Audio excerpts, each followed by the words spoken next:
কুনতুম তুহিব্বুনাল্লাহ ফাত্তাবিউনি ইউহিব্বুকুমুল্লাহ ওয়া ইয়াগফির লাকুম যুনুবাকুম ওয়াল্লাহু গফুরুর রহিম।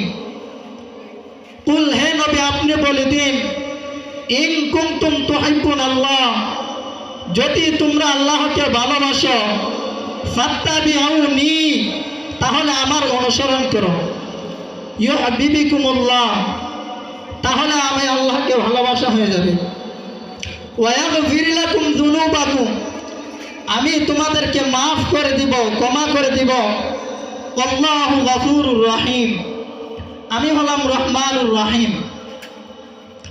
আল্লাহ পাক রব্বুল আলামিন বলেন, যদি তোমরা আমাকে ভালোবাসো, তাহলে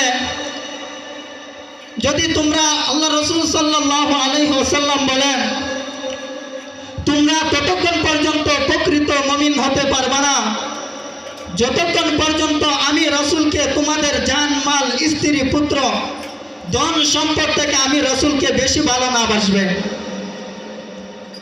আল্লাহ পাক রব্বুল আলামিন কুরআনুল কারীমের মধ্যে বলেন,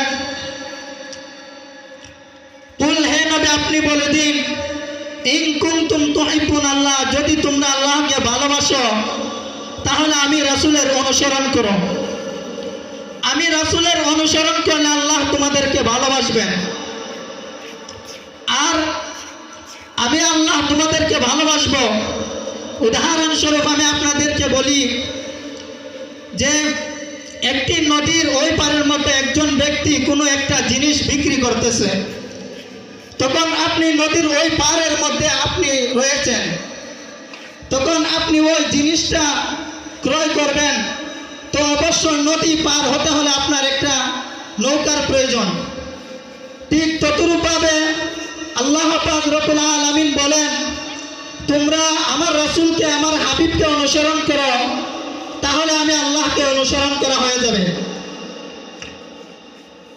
ভালোবাসা আবার দুই ধরনের, একটা হলো আল্লাহর জন্য ভালোবাসা, আরেকটা হলো নিজের জন্য ভালোবাসা। নিজের জন্য ভালোবাসা কি? নিজের জন্য ভালোবাসা হলো এমন জিনিস যে নিজের শাহওয়াত অর্থাৎ নিজের মনের যে ইচ্ছা আছে, অপরকে ভালোবাসছ যে নিজের মনের ইচ্ছাটা পূরণ করার জন্য, নিজের যে হাসওয়াত আছে, শাহওয়াত আছে, এই জিনিসটা পূরণ করার জন্য তুমি একজন মানুষকে ভালোবেসেছ। আর আল্লাহর জন্য ভালোবাসা কি? আল্লাহর জন্য ভালোবাসা, আল্লাহকে ভালোবাসবো আল্লাহর জন্য এমন মানুষকে যে আমি আল্লাহর জন্য এই মানুষটাকে ভালোবাসি। ভালোবাসা পাঁচ কারণে মানুষ ভালোবাসে। 1 নম্বর গুণের কারণে, 2 নম্বর সৌন্দর্যের কারণে, 3 নম্বর আত্মীয়তার কারণে, 4 নম্বর দানশীলতার কারণে, 5 নম্বর চরিত্রতার কারণে। ওই 5টা কারণের মধ্যে আমাদের রাসূল হলেন সবচেয়ে সেরা রাসূল। এই 5টা কারণে 1 নম্বর হলো গুণের কারণে। আল্লাহ পাক রব্বুল আলামিন আমাদের রাসূলকে প্রেরণ করেছেন। কোনো মানুষ দ্বারা আল্লাহর রাসূল আমাদের রাসূলকে শিক্ষা দেন নাই, কোনো জিনিস দ্বারা আমাদের রাসূলকে শিক্ষা দেন নাই। আমাদের রাসূল যখন প্রেরণ হয়েছে, তখন আমাদের রাসূল প্রেরণ হওয়ার আগে শিক্ষা করে এসেছে। আর আমরা যখন দুনিয়ার মধ্যে এসেছি, আমরা এসে শিক্ষা করেছি। আর আমাদের শিক্ষা করার জন্য খাতা কলম কাগজ কালি এইগুলা লেগেছে। আর আমাদের রাসূল যখন শিক্ষা করেছে, আমাদের রাসূল এইগুলা লাগে না।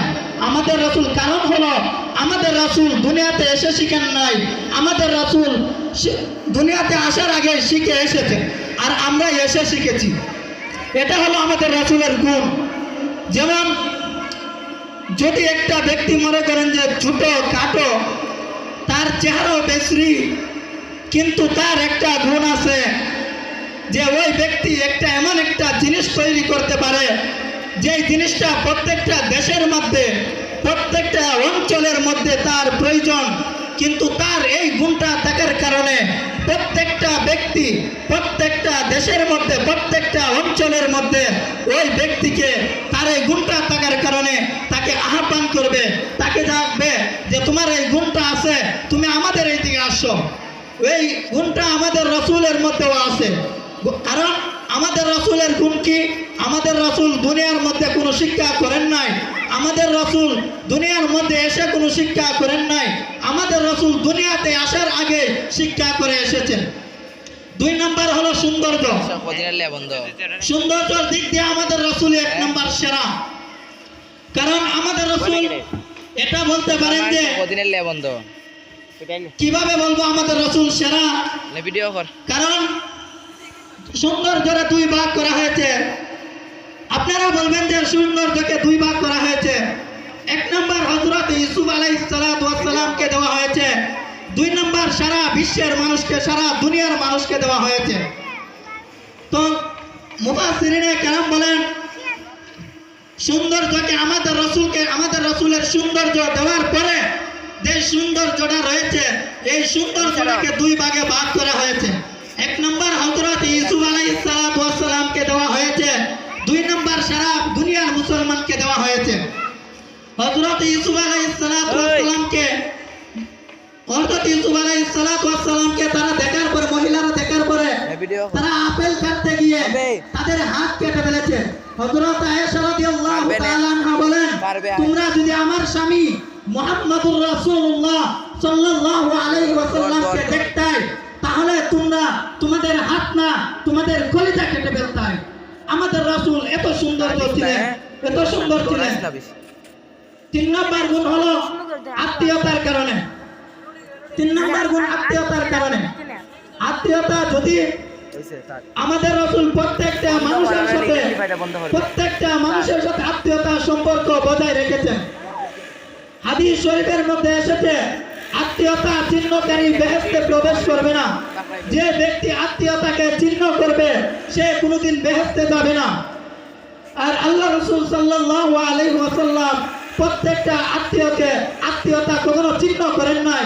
প্রত্যেকটা আত্মীয়তার সম্পর্ক বজায় রেখেছেন। যেমন আপনার একজন আত্মীয়, আপনার একজন কাছের মানুষ, ওই মানুষটা তার যে কোনো একটা অসুস্থতার কারণে তার যে কোনো একটা অঙ্গ নষ্ট হয়ে গেছে। যদিও তার অঙ্গটা নষ্ট হয়ে যায় তবুও আপনি তাকে ভালোবাসবেন। কারণ কি? সে হলো আপনার আত্মীয়।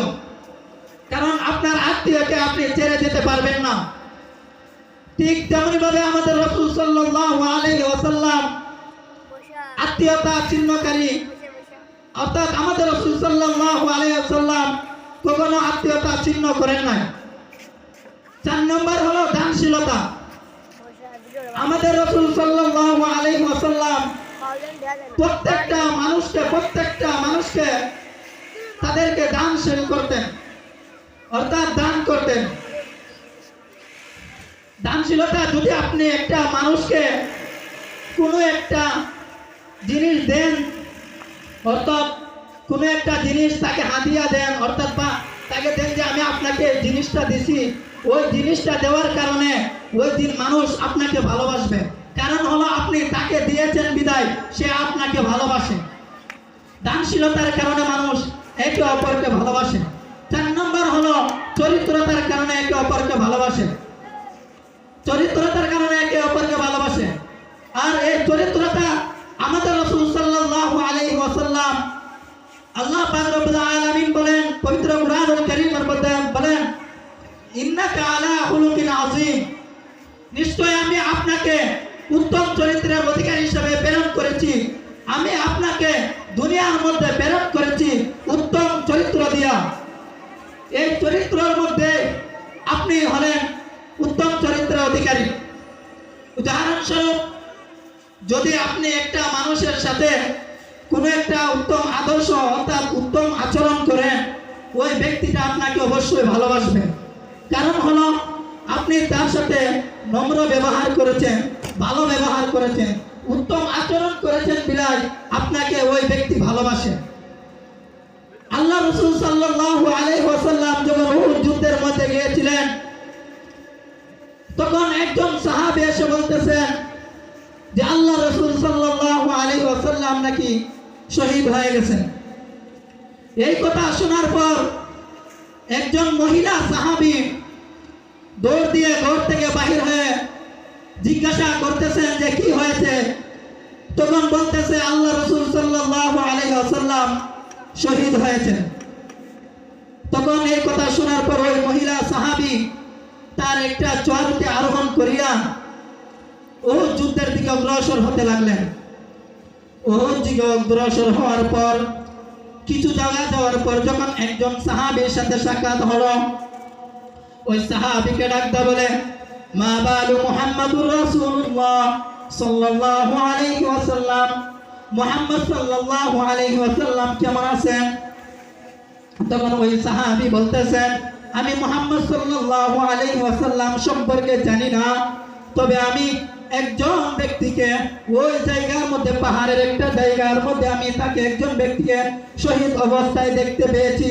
তখন ওই মহিলা সাহাবী ওই দিকে অগ্রসর হলেন। অগ্রসর হওয়ার পর দেখতেছেন তার ভাই শহীদ হয়েছে। তখন ওই মহিলা সাহাবীর অন্তরের মধ্যে কোনো কষ্ট আসে নাই, আবার সামনের দিকে অগ্রসর হতে লাগলেন। সামনের দিকে অগ্রসর হওয়ার পর আরেক সাহাবীর সাথে সাক্ষাৎ হলো। ওই সাহাবীর ডাকতে বলতেছেন, মা বালু মুহাম্মাদুর রাসূলুল্লাহ সাল্লাল্লাহু আলাইহি ওয়াসাল্লাম, মুহাম্মদ সাল্লাল্লাহু আলাইহি ওয়াসাল্লাম কেমন আছেন, তার অবস্থা কেমন? ওই সাহাবী ডাকতে বলতেছেন, আমি মুহাম্মদ সাল্লাল্লাহু আলাইহি ওয়াসাল্লাম সম্পর্কে জানি না, তবে তোমার ভাইকে ওই পাহাড়ের একটি কোণার মধ্যে দেখতে পেয়েছি, শহীদ অবস্থায় পড়ে রয়েছে। তখন ওই মহিলা সাহাবীর মনের মধ্যে তো কোনো কষ্ট আসে নাই, আবার সামনের দিকে অগ্রসর হতে লাগলেন। সামনের দিকে অগ্রসর হওয়ার পর আরেক সাহাবীর সাথে সাক্ষাৎ। ওই সাহাবীরা ডাকতে বলেন, মা বালু মুহাম্মাদুর রাসূলুল্লাহ সাল্লাল্লাহু আলাইহি ওয়াসাল্লাম, মুহাম্মদ সাল্লাল্লাহু আলাইহি ওয়াসাল্লাম কেমন আছেন?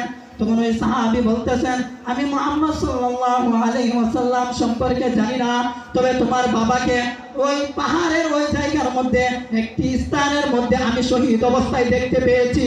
তখন ওই মহিলা সাহাবীর মনের মধ্যে তো কোনো কষ্ট আসে নাই, সামনের দিকে আবার ওই চড়াইতে আরোহণ করিয়া সামনের দিকে অগ্রসর হতে লাগলেন। সামনের দিকে অগ্রসর হওয়ার